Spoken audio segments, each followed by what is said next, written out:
Have you ever had the feeling that no matter how hard you try, something keeps slipping through your fingers? You plan carefully, you work diligently, you push through exhaustion and doubt and the quiet voice inside that whispers, "This is not quite right," and still the outcome you are chasing remains somewhere just beyond your reach. You tell yourself to try harder, to be more disciplined, to want it more fiercely, more completely. And yet the more you tighten your grip, the more what you are reaching for seems to recede. The more you force, the more the world seems to resist. And eventually, somewhere beneath all that determined effort, a quieter and more unsettling question begins to form. What if the forcing itself is part of the problem? Carl Jung believed this experience was not simply a sign of insufficient effort or personal weakness. He saw it as one of the most important psychological messages a person could receive, a signal that the ego, the conscious and controlling part of the mind, has overstepped its authority, that the will, however sincere and however determined, has confused itself with the whole of life. There is something far larger than the planning mind, Jung argued across decades of clinical work and personal reflection. Something that moves through us and through the world according to its own logic, its own timing, and its own sense of what is genuinely needed. And the moment we stop forcing and begin to truly listen, we discover something extraordinary. We were never alone in the work of becoming who we are. This video is not a call to passivity or resignation, or the comfortable belief that sitting still is the same as trusting the process. It is not suggesting that effort is meaningless, or that you should stop caring about your path. What it offers is something far more subtle and ultimately far more powerful, an exploration of the profound difference between the kind of striving that exhausts and diminishes and the kind of living that flows in genuine alignment with the deeper current of the psyche. Jung called that deeper current many things across the different periods of his long and restless intellectual life. Sometimes he called it the unconscious, the vast reservoir of everything the ego cannot see or admit.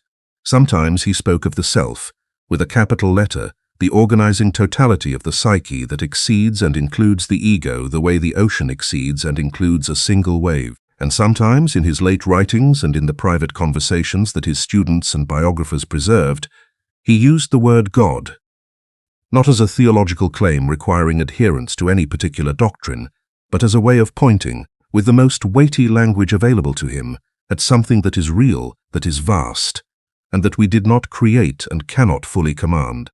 If you have ever felt the particular relief of a moment when you finally stopped trying to control a situation and something unexpectedly, almost mysteriously, found its proper place, then you already know the feeling this video is about. If you have ever noticed that some of your most important connections, insights and turning points arrived not when you were pushing hardest, but when you had briefly loosened your grip on how things were supposed to go, then you have already touched the edge of what Jung spent his life trying to articulate. Stay with this until the end, because what unfolds across these sections may quietly reorder the way you understand not just effort and ambition, but trust, surrender, and the strange and generous intelligence of a life that is genuinely lived, rather than merely and anxiously managed. Number 1. The exhausted will, when effort becomes its own obstacle. There is a particular kind of tiredness that has nothing to do with lack of sleep, and everything to do with a very specific form of misdirection. It lives somewhere deeper than the body, in the chest, behind the eyes, in the perpetual low-level tension of someone who has been trying too hard for too long in the wrong direction. You might recognize it in yourself. You wake up already organizing, already anticipating what the day requires and what must be defended against and what might go wrong. You move through your hours, executing plans and adjusting responses and monitoring outcomes. You go to sleep reviewing what was insufficient and recalibrating for tomorrow. You are not lazy. You are, if anything, the furthest possible thing from lazy. But despite the relentless, exhausting effort, there is a growing awareness somewhere underneath all of it that something fundamental is simply not working. Not because the world has failed you, exactly, but because you have been fighting in the wrong direction, expending your deepest energy against the current of your own deeper nature. Carl Jung had a precise name for this condition. He called it inflation of the ego. When the ego, the center of conscious awareness, the part that plans and decides and understands itself as the subject of a life, begins to believe that it is the whole of the psyche rather than one dimension of a much larger system. It takes on far more than it was designed to carry. It tries to control outcomes that belong to slower and deeper processes. It sets timelines for things that have their own organic rhythm of maturation. It forces connections that need space to develop naturally. It demands decisions that are not yet ready to be made, and then lives with the strange, hollow quality of a choice that was made before its proper moment. And in doing all of this, it burns through tremendous psychic energy while producing outcomes that feel strangely weightless, because they were imposed by the force of will rather than allowed by the deeper intelligence of something larger. Jung was not opposed to effort. He worked with extraordinary discipline across his entire long life, writing late into the nights, conducting clinical work with genuine dedication, building a theoretical and practical framework of remarkable depth and scope. But he drew a very clear and important distinction between two fundamentally different kinds of work. There is work that arises from genuine inner necessity, from what feels like an authentic calling of the deeper self towards something that genuinely needs to be made or done or understood. And there is work driven by the ego's need to prove something, to secure a position, to avoid a fear, to maintain an image. The first kind of effort, even when it is difficult and demanding, carries a particular quality of aliveness. Even in its hardest moments, there is something in it that feels like following a thread you did not choose but cannot honestly refuse. The second kind feels like pushing a very heavy object up a hill that is not yours to climb. Modern psychology increasingly confirms the distinction that Jung was making in his own language. Research on goal pursuit consistently shows that what psychologists call ego depletion, the specific exhaustion of willpower through excessive conscious effort and self-override, is one of the most reliable predictors of poor subsequent decision-making, emotional volatility, and the collapse of motivation. When you override your own deeper signals with the brute force of sheer determination, you are not building psychological strength in any sustainable sense. You are drawing down a reserve of energy that was never designed to be used in this way. And what is left behind when that reserve runs low is not rest but a particular kind of emptiness. The emptiness of someone who has spent themselves on a goal that the deeper self never fully endorsed. Jung described a patient he worked with for many years, a highly successful professional who had, by every external measure, achieved everything that the world and his own ambition had defined as admirable. He had status, respect, financial security, a reputation that others envied, and yet he arrived in Jung's consulting room utterly depleted, unable to feel pleasure, unable to rest, unable to stop performing even in moments when there was no one watching. When Jung explored the history of this man's choices, a pattern emerged with painful clarity. Nearly every major decision had been made not from genuine inner desire, but from what the man believed he should want, from what his father had valued, from what society rewarded, from what the internalized voice of collective judgment deemed worthy of respect. He had forced a life into being through sheer force of will, and the psyche, which had its own very different and long-suppressed agenda, had finally stopped cooperating. It had begun expressing its dissatisfaction in the only language available to it. Anxiety, numbness, the creeping sense that nothing, regardless of how much of it you achieve, will ever be quite enough. The beginning of a genuinely different way of living, Jung consistently argued, is not trying harder in the same direction. It is becoming willing to stop long enough to listen to what has been ignored. What is the part of you that has never been given permission to speak? What desire has been too inconvenient or too uncertain to acknowledge? What direction has been quietly, persistently pulling at you even as the determined ego marched confidently the other way? These are not soft questions. They are not the self-indulgent luxury of people who have too much time. They are, in Jung's deeply considered view, the most essential questions a human life can ask. And they cannot be answered by the very part of you that has been doing all the forcing. They require something that forcing, by definition, cannot produce. Stillness, receptivity, the willingness to hear something you did not plan to hear. Number 2, synchronicity, and the intelligence that moves through events. One of the most extraordinary and routinely misunderstood concepts in the whole of Jung's work is what he called synchronicity, the meaningful coincidence of inner states and outer events that cannot be adequately explained by the logic of ordinary mechanical causality. You think of someone you have not spoken to in years, and within the hour they call. You are searching for an answer to a question that has troubled you for months, and you open a book at random to precisely the page that addresses it. You feel drawn, without quite knowing why, to take a different route or change a plan or delay a decision, and later discover that the path you did not take led somewhere deeply inconvenient for those who traveled it. You meet a stranger at exactly the moment when what they carry and what you need correspond in a way that ordinary probability cannot comfortably explain. These experiences are familiar to nearly everyone who reflects honestly on the texture of their life. And yet most people, shaped by a cultural environment that is deeply suspicious of the non-rational, dismiss them as coincidence, as the mind's well-documented tendency to impose pattern and meaning on the random noise of events. Jung took a fundamentally different view, not from naivety and not from a wish to believe in magic, but from what he considered to be the honest testimony of decades of observation, both of his own inner life and of the lives of the hundreds of people he worked with in depth. He believed that beneath the surface of ordinary consciousness, the psyche participates in a fabric of meaning that is not strictly bounded by the individual personality, a dimension of experience in which inner and outer are not as rigidly separate as the rational mind has been trained to assume. He spent many years collecting and carefully documenting accounts of synchronistic experiences, from his clinical practice, from the reports of colleagues, from historical records, and arrived at the conclusion that these moments of meaningful coincidence cluster most densely around periods of significant inner transition. They arise precisely when the unconscious is carrying something important that the ego has not yet been willing to consciously receive. The implication of this for the question of forcing versus allowing is both practical and profound.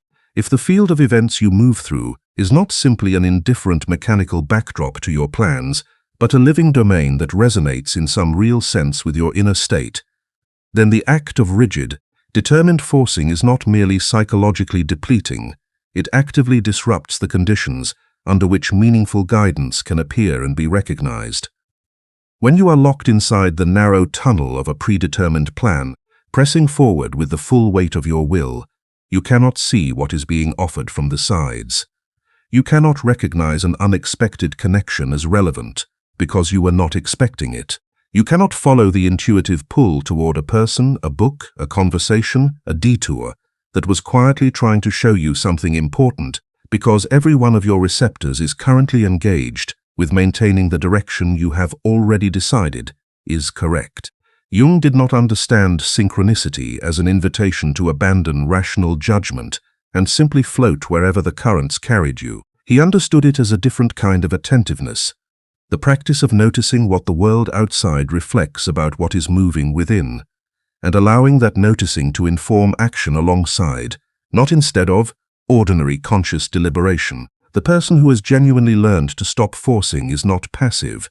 They are paradoxically, exquisitely active in a different register, awake to a wider range of signal, available to what is actually happening, rather than only to what they expected to happen.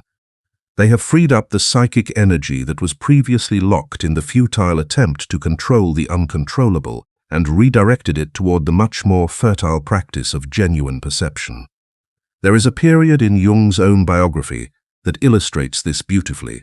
During one of the most intellectually demanding stretches of his life, when he was wrestling with what seemed like an impassable barrier in his own thinking, when the work felt blocked from within, and the solutions the planning mind reached for kept dissolving in his hands, he did not respond by driving himself harder. He withdrew.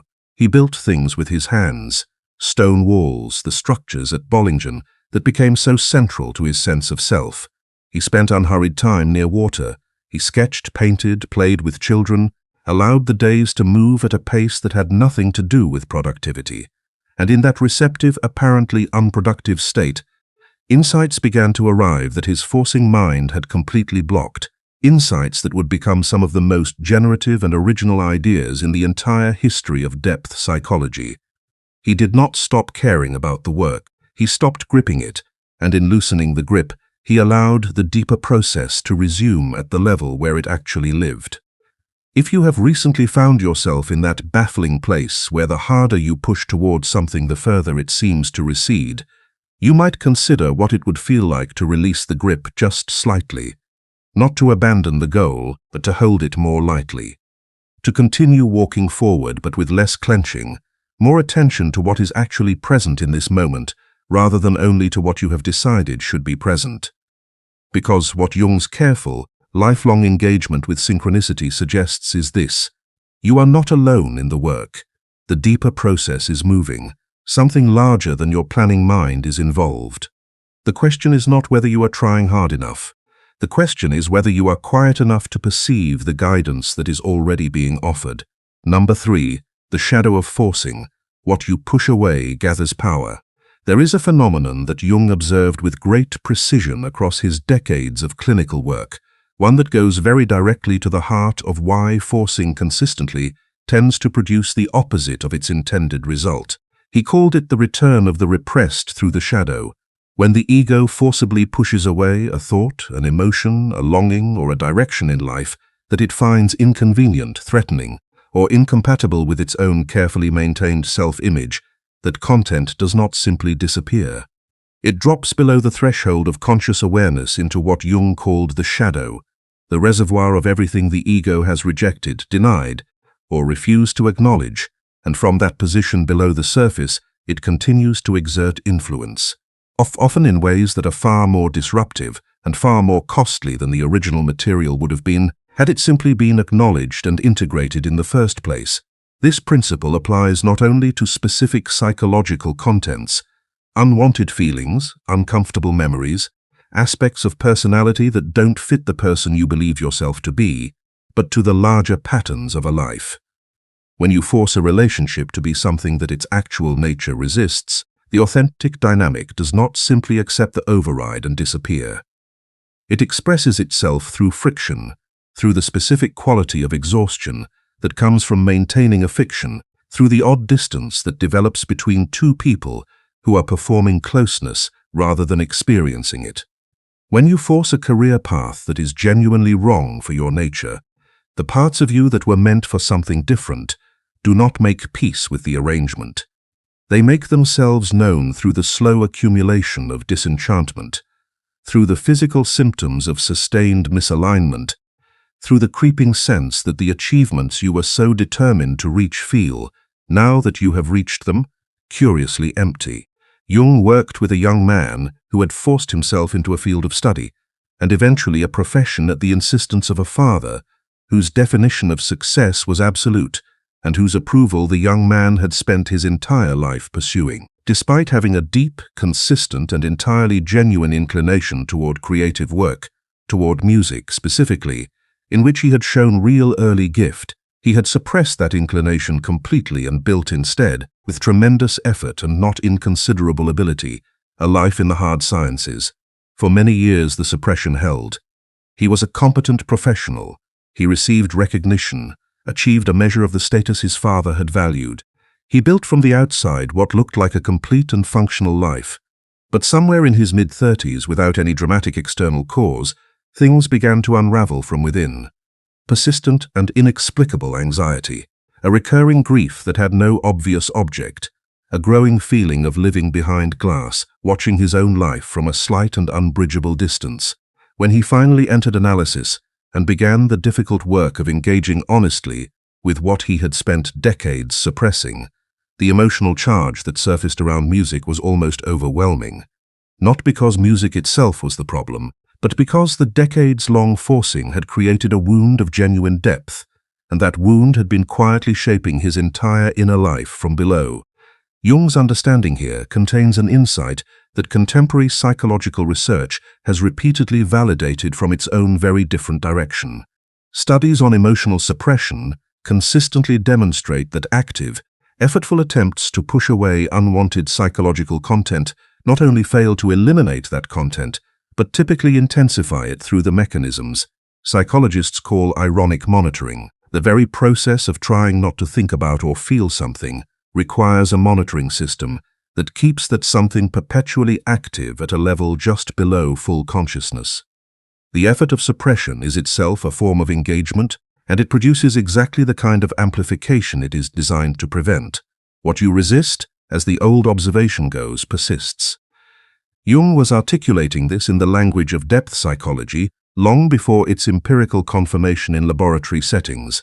What Jung recommended was not the naive abandonment of all discernment, the chaotic following of every impulse regardless of consequence.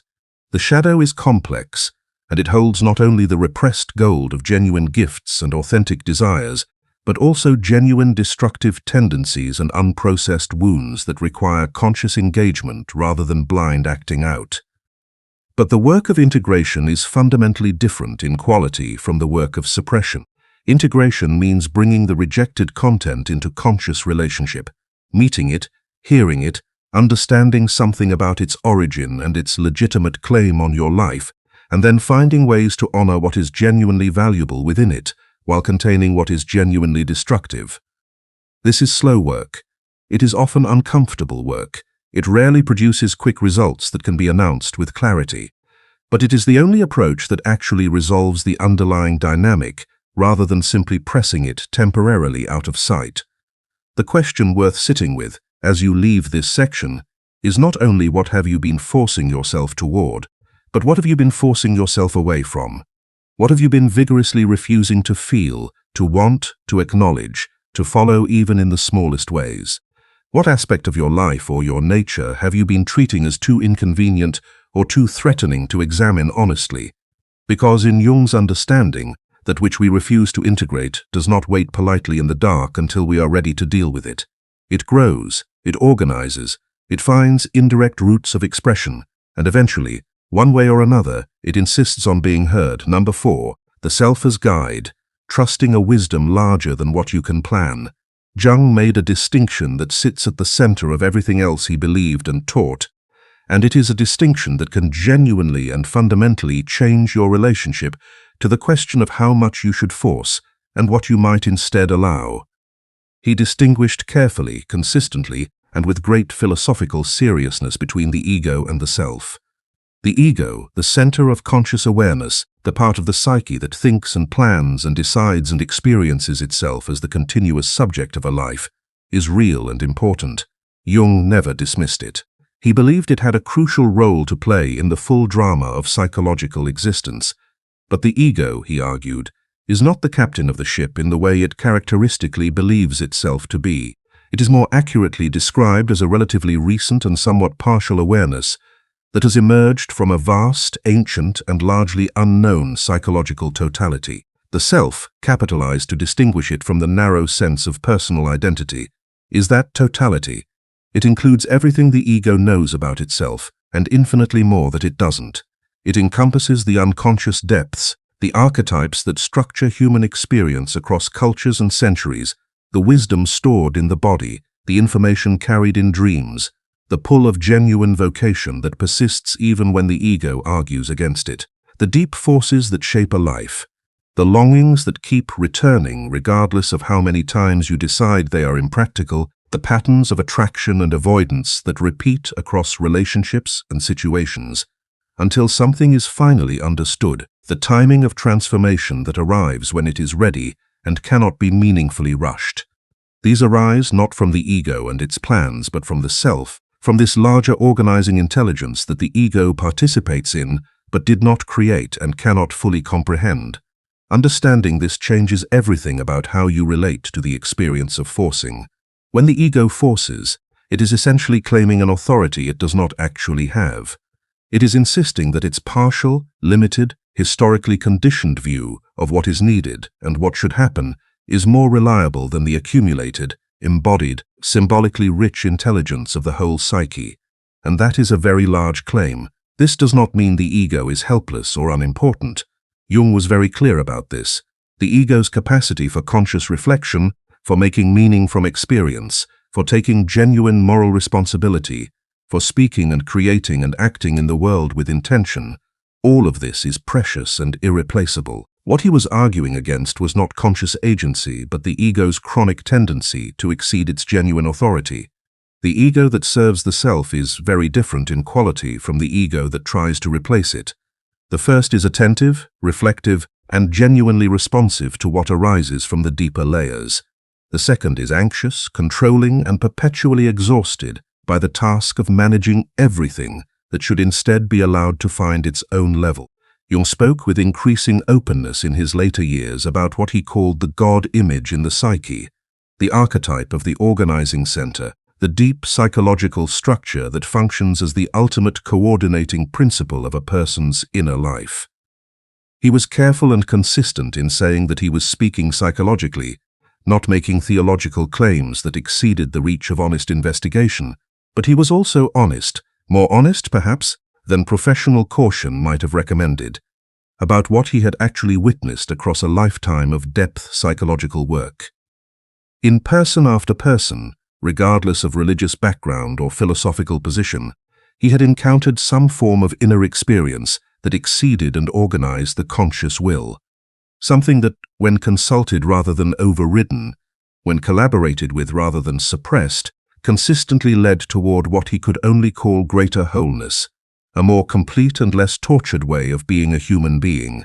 This is the psychological dimension of the ancient counsel to let God guide. It is not an instruction to outsource your moral responsibility or to remain passive in the face of genuine choices. It is an invitation to develop what Jung called the transcendent function, the difficult, demanding, rewarding capacity to hold the tension between what the ego wants and what the deeper self seems to be requiring, and to allow something genuinely new to emerge from that creative friction, rather than collapsing it prematurely through the application of force. Forcing resolves tension cheaply and falsely. The transcendent function honors the tension long enough for a real resolution to form, one that neither the ego alone nor the unconscious alone could have produced, but that arises from their prolonged, honest meeting. Number 5, patience as a psychological practice, the wisdom of a different kind of time. Among the least glamorous and most essential of all the teachings in Jung's work is his sustained attention to the question of timing, to the fact that the psyche, like every other living system, has its own rhythm of development, its own seasons of growth and dormancy and integration, and that this rhythm cannot be meaningfully accelerated by the force of the ego's impatience without producing consequences that are, at best, distortions, and at worst, genuine collapse. He saw this in the individuals he worked with across decades of clinical practice. He saw it in the history of collective movements that attempted to force historical transformations that the deeper cultural process was not yet ready to sustain. Forced growth is not real growth. It is an imitation of growth that carries within itself the seeds of the failure that will follow when the structural weakness it conceals can no longer be disguised. The cultural context in which most people today find themselves is radically and almost comprehensively hostile to the wisdom of organic timing. Speed is valorized across nearly every domain of contemporary life. Faster results, faster communication, faster growth, faster transformation, faster everything. The idea that something genuinely important might require years to mature, that a genuine creative work might need a decade to fully realize itself, that a real healing might need time that cannot be scheduled, that a true understanding might need to be lived rather than learned, is almost impossible to hold with any stability in an environment that consistently rewards the appearance of instant delivery. And so people force, they compress. They demand of themselves and of others timelines that bear no relationship to any organic reality, and then they are surprised and disappointed when what was rushed into being also proves unable to sustain itself. There is something particularly poignant about the person who, sensing that they are on the right path, but moving at the pace the path actually requires, looks sideways at the speed of others and concludes they must be doing something wrong. They begin to force their own process to match an external tempo that was never designed for their particular terrain. They push through stages that needed longer. They skip the underground preparation that slower periods actually represent, and they arrive, sometimes quite quickly by external measures, at a destination that does not feel like arrival, because the inner work that would have made the outer achievement genuinely meaningful was skipped in the rush to reach it. Jung saw this again and again, and his response was always the same: slow down, Trust the depth. Let the process take the time it actually needs. Jung's long experience in clinical work gave him a profoundly different relationship to time. He sat with people through processes of inner transformation that unfolded across years. He watched as images and themes that first appeared in dream or active imagination in the early months of an analysis returned, utterly transformed 5 and 7 and 10 years later. Not because the person had worked very deliberately and strategically at those images, but because the psyche had been quietly digesting and integrating them at a depth that conscious effort could not directly access, and might, if applied too forcibly, have actually disrupted. He learned through this long witnessing to trust the slowness. He learned to read apparent stagnation, those periods when nothing seemed to be happening, when the person felt stuck and the analysis felt circular, as almost always being invisible preparation. Something was forming underground that was not yet ready to surface. And the worst thing to do in such periods was to force a premature emergence. The ancient wisdom tradition of Taoism, with which Jung engaged deeply across the later years of his life, speaks of Wu Wei, the action that acts without forcing, the movement that is aligned with the natural current of the process, rather than straining against it. Jung found in this ancient formulation a precise and useful parallel to what he was observing in the very different language of depth psychology. The deepest transformations are not the ones that are forced. They are the ones that are allowed to ripen at their own pace, by a person who holds themselves in the right orientation for long enough, without capitulating to the ego's demand for premature resolution. Patience, as Jung understood, it is not the passive suffering of someone with no other option, enduring time until it relents. It is an active and demanding psychological practice, the practice of remaining genuinely present to what is actually happening in your inner life, rather than constantly pressuring it to become something else, something faster, something more immediately legible. It requires the development of what Jung called the capacity to hold the tension, to remain with the discomfort of ambiguity, of unresolved situations, of questions that are genuinely not yet ready to be answered, without either collapsing into despair or forcing your way into any answer just to escape the discomfort of not knowing. This is genuinely difficult work. The ego finds ambiguity deeply threatening. It wants resolution and direction and clarity, and it wants them now. The practice of patient waiting asks the ego to remain in the space of not yet knowing, without either giving up or forcing, and to trust that the deeper process knows what it is doing even when the ego cannot see it. Number 6. Living from the inside out when trust becomes the ground of action. There is a quality of action that is fundamentally and recognizably different from forcing, and it is not always simple to describe because it does not announce itself through drama or breakthrough. It often has a quality of quietness, even of ordinariness, a decision made with unusual ease and clarity, a direction followed without the grinding deliberation that usually accompanies choices of significance, a conversation that opens something important without any particular strategic intention behind it. This is what it feels like. In lived experience, when the ego is acting in genuine alignment with the self, when action arises not from anxiety or from the need to prove or to control outcomes, but from the kind of genuine inner necessity that Jung believed was the deepest and most legitimate source of human energy. Jung described this quality of action as the natural and appropriate expression of the individuation process, the lifelong journey of becoming, through genuine engagement with all of one's experience, who one actually is rather than who one was told or pressured to be. When you are genuinely on this journey, effort takes on a different felt quality.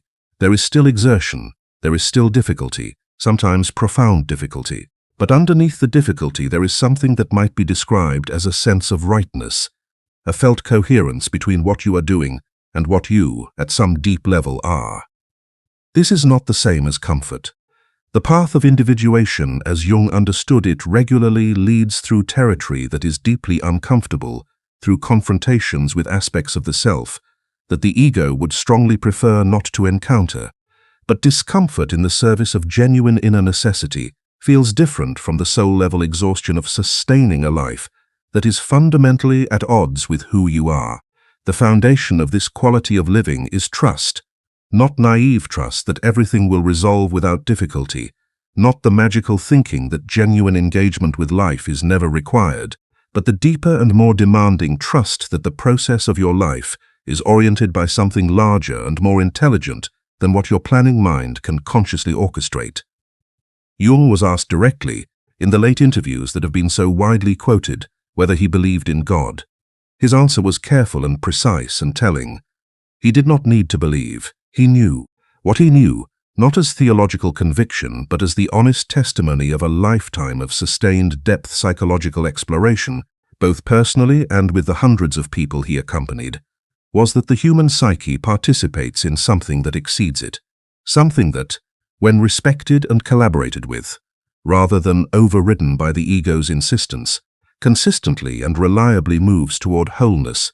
Living from the inside out means consulting this deeper knowing before consulting the opinions of the collective, the expectations of the marketplace, or the voice of the internalized critic that has been running its commentary in the background of your experience since childhood.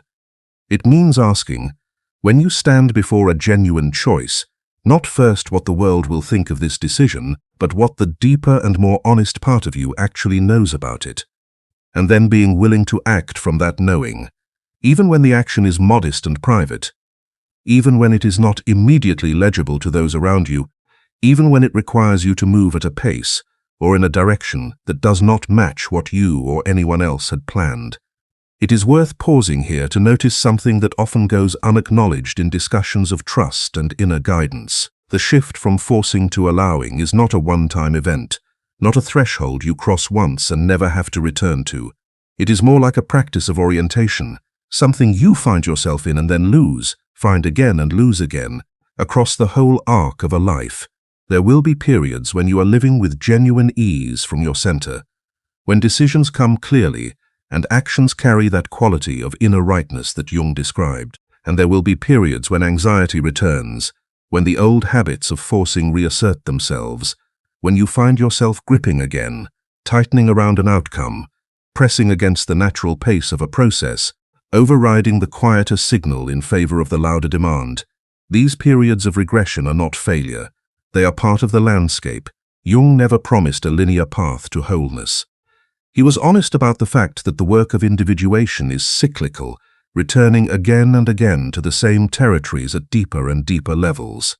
What changes over time is not the absence of the old patterns, but your relationship to them, the speed with which you recognize what is happening, the quality of compassion with which you meet your own returning anxiety, the growing trust that the center is findable again even when you have temporarily lost it.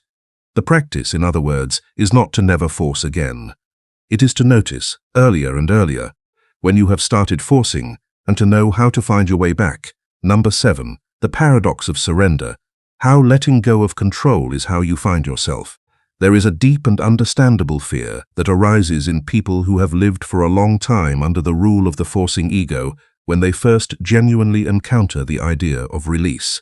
A fear that if they loosen the grip on their intentions and their timelines and their carefully maintained sense of being in charge, something essential will be lost, that the structure of their life will dissolve without the constant pressure of will to hold it together, that they will become, without the effort of forcing, somehow less driven, less effective, less real as a person. This fear is not irrational. The ego has staked its entire sense of security on the belief that control is what stands between coherent life and chaos, and so the genuine invitation to relinquish control feels, before it is tried, like a kind of death. But Jung's lifelong, carefully documented observation was precisely the opposite of this fear. He found, across decades of clinical work and personal reflection, that the people who were most capable of genuine, sustained, and creative engagement with their lives, the ones who produced the most meaningful work, built the most enduring relationships, navigated difficulty with the most genuine grace, were not the ones who had forced hardest. They were consistently the ones who had learned, through whatever path brought them there, to trust the process. They brought their full effort and attention and care to their lives. But they held that effort without the cramped, desperate quality of someone who believes that if they release the pressure for even a moment, everything will unravel. They had discovered, through experience, that the deeper process was reliable, and from that discovery, a very different quality of energy became available. The surrender that Jung found valuable is not the surrender of defeat, not the collapse of someone who has simply given up. It is the surrender of the swimmer who has been fighting the current and finally, from exhaustion or from wisdom, stops fighting and begins instead to feel which way the water actually moves. There is still motion. There is still the swimmer's own energy and skill fully and actively engaged. But the fundamental relationship to the water has changed from adversarial to collaborative, and from that change, movement becomes simultaneously less exhausting and more genuinely effective. You go where the current can actually take you, rather than fighting toward where you had decided you should be. Jung recorded in his autobiography and in various letters and conversations the experiences he could only describe as grace, moments when the right connection appeared at precisely the right time, when an insight arrived that had clearly been forming over a long underground process of preparation, when a situation resolved itself in a way that no amount of deliberate planning could have engineered. He did not understand these moments as evidence of special favor or as permission to abandon effort. He understood them as confirmation of something he had come to trust through the accumulating evidence of a long life, that the human psyche participates in an intelligence that exceeds ordinary consciousness, and that when the ego learns to collaborate with this intelligence, rather than constantly attempting to override and replace it, life takes on a coherence and an aliveness that no amount of forcing can produce. There is a very particular kind of courage that this requires, and it is worth naming clearly, because it is not the courage that culture typically celebrates. It is not the courage of someone who charges forward against visible resistance, who overcomes the objections of others through sheer determination. It is the quieter and in many ways more demanding courage of someone who can remain present in genuine uncertainty without collapsing, who can hold open the space for what is authentically trying to emerge rather than filling that space, out of anxiety, with whatever the ego needs to put there in order to feel secure. Jung called this the courage to remain in the tension of the opposites, between knowing and not knowing, between the call to act and the wisdom of waiting, between the ego's urgent need for resolution and the self's slower, deeper, more spacious unfolding. What consistently happens for people who practice this over time is deeply and genuinely paradoxical by the standards of ordinary calculation. They become more themselves, not less. The energy that was previously consumed in the chronic anxiety of forcing becomes available for genuine attention, genuine presence, genuine response to what is actually here. Decisions arise with less agonizing and more clarity. Relationships deepen because they are no longer primarily serving as management tools for personal anxiety. Work becomes more creative and more honest because it is no longer shaped first by the need to prove something to someone. The life does not become easier in the sense of containing fewer genuine challenges, but it becomes, as Jung said about the goal of analysis itself, more true, and truer is, in the long run, always more livable than merely easier. Jung wrote at one point that the privilege of a lifetime is to become who you truly are. He meant this entirely seriously.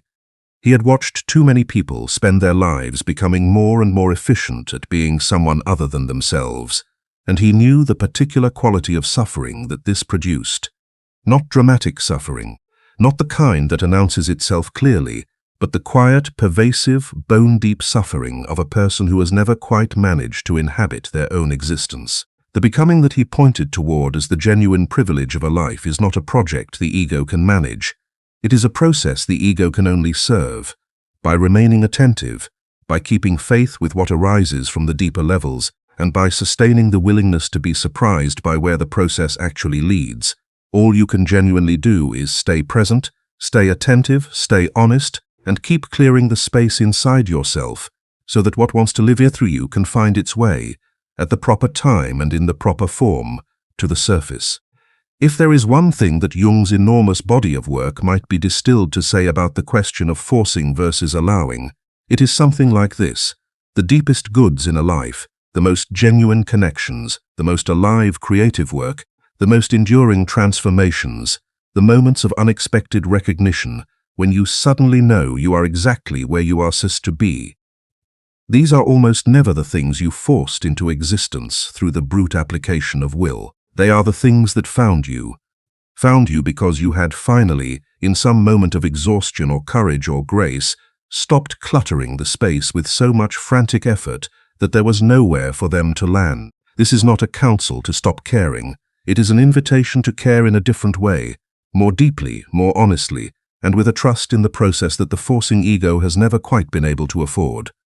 A trust that is not passive, not resigned, not the giving up of genuine engagement, but the mature and courageous recognition that you are not doing this alone, that the process of your life is guided by something that knows more than you know, sees further than you see, and is, if you can quiet the noise enough to perceive it, already moving in a direction that your best planning mind would, if it knew what it was looking at, recognize as home. If this has touched something in you, not necessarily with great drama, but with the quiet quality of something recognized rather than merely heard, then perhaps that recognition is itself a form of the guidance we have been discussing.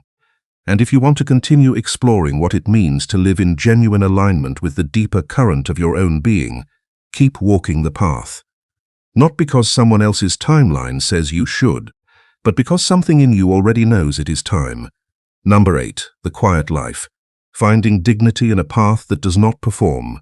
One of the most difficult aspects of what Jung was pointing toward is that it tends to produce a life that looks, from the outside, far less impressive than the life that results from maximum forcing.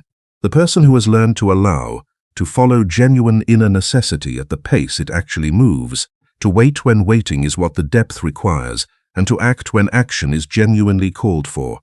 This person does not typically have a compelling story to tell at social gatherings. They are not accumulating achievements at the speed that contemporary culture recognizes as success. They may be moving slowly by external standards. They may have taken detours that look like failures.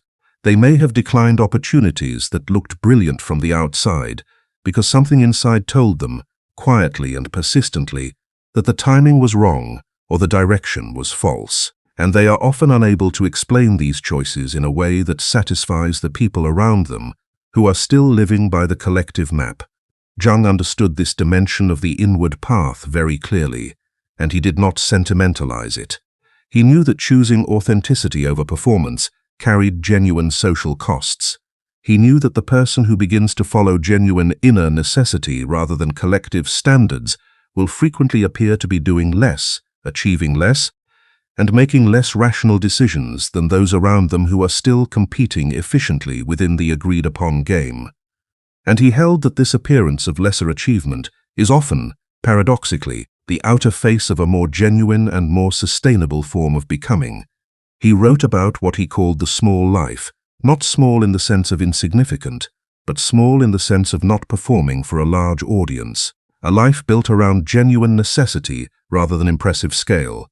A life in which the most important work happens in the interior, in the daily practice of listening more carefully, acting more honestly, becoming incrementally more integrated, and in which the outer achievements, when they come, are the natural and unforced expression of that inner work, rather than the primary goal it is organized around.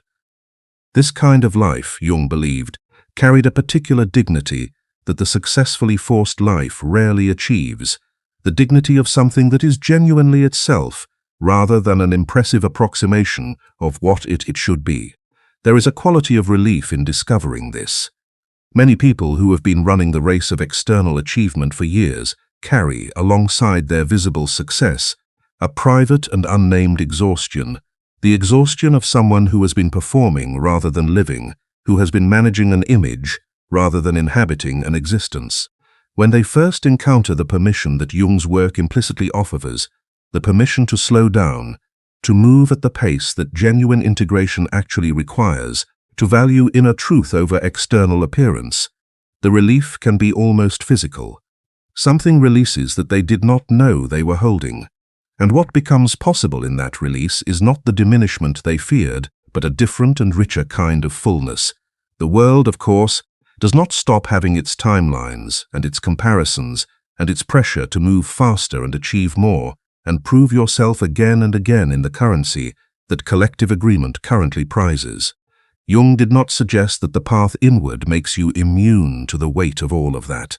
He suggested only that the person who has found a genuine inner center, who has made real contact with what actually matters to them and has begun to live more consistently from that contact, relates to external pressure differently, not from behind a wall of indifference, but from a ground of something that can hold steady while the pressure moves around it. The tree with deep roots bends in the storm but does not break. The person with genuine inner grounding is moved by the events of life but not defined by them. And this is not a posture that can be constructed from the outside. It grows only from the inside, slowly, through the unglamorous and largely invisible work of genuine self-encounter.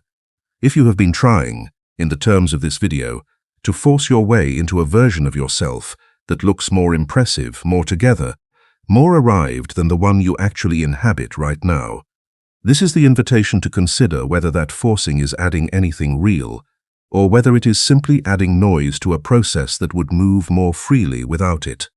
You do not need to be further along than you are. The place you are standing right now, with all its uncertainty and incompleteness and honest not yet knowing, is the precise right place from which genuine movement can begin, not because everything is fine exactly as it is, but because pretending to be further along than you are costs energy that genuine movement actually needs, and because the process, when it is finally trusted rather than forced, tends to know very well where it is going, even when you, watching from the partial view of conscious awareness, cannot yet see the destination. Jung spent his final years living with what he described as an increasing sense of peace with the mystery. Not resolution, not the satisfaction of all questions answered and all tensions dissolved, but a genuine and hard-won ease with the reality that life is larger than any plan and more intelligent than any ego that has ever tried to control it. He continued working in those final years, continued thinking with full rigor, continued engaging with the world and its questions with a curiosity that had not dimmed. But the quality of that engagement had, by all accounts of those who knew him in those years, undergone a profound shift. There was less striving in it, and more presence, less insistence on particular outcomes, and more genuine interest in what was actually happening in front of him, less forcing, and more, the word he would have chosen carefully, knowing its weight, grace. He had become, in other words, something like the psychological equivalent of what the great contemplative traditions point toward, across all their differences of form and doctrine. A person who participates fully in the life they have been given, without being imprisoned by the need to control it. And in that full, ungrasping participation, something moved through the work and through the days that all the forcing in the world could not have manufactured. That quality is available to anyone who is genuinely willing to make the long and unglamorous turn from the life that performs toward the life that lives. It does not require special gifts or exceptional courage, though it will ask for both at different moments and in different forms. It requires, more than anything, the willingness to keep returning, after every episode of forcing, after every moment of anxiety-driven grip tightening, after every comparison that temporarily convinces you that someone else's timeline is the accurate measure of your worth, to the quiet center where something larger and more patient than your own planning mind is, if you will let it, already guiding you home. The return is the practice. The return is what the whole of Jung's work, in all its immense complexity and scope, is finally pointing toward. Not some permanent state of illuminated ease that once reached requires no further tending, but the living daily unheroic return to the only place genuine and lasting movement can ever begin. Honestly inside yourself in the present moment with whatever is actually here. And it is precisely in that return, not the triumphant breakthrough, not the dramatic reversal, but the humble, daily, unglamorous return to inner honesty, that the real work of becoming is done. Quietly, persistently, and in directions that no amount of forcing could ever have found. If something in this video has landed quietly and with recognition rather than noise, share it with someone who might be ready to hear it. Not to convince them of anything, simply as an offering, from one person trying to find a more honest way of living to another. And if you want to continue this kind of exploration, the slow, patient, genuinely demanding work of finding your own center and learning to live from it, stay with this channel. Not because you need more information, but because occasionally a voice that is oriented the same direction as yours can help you hear your own more clearly for a moment, through the noise.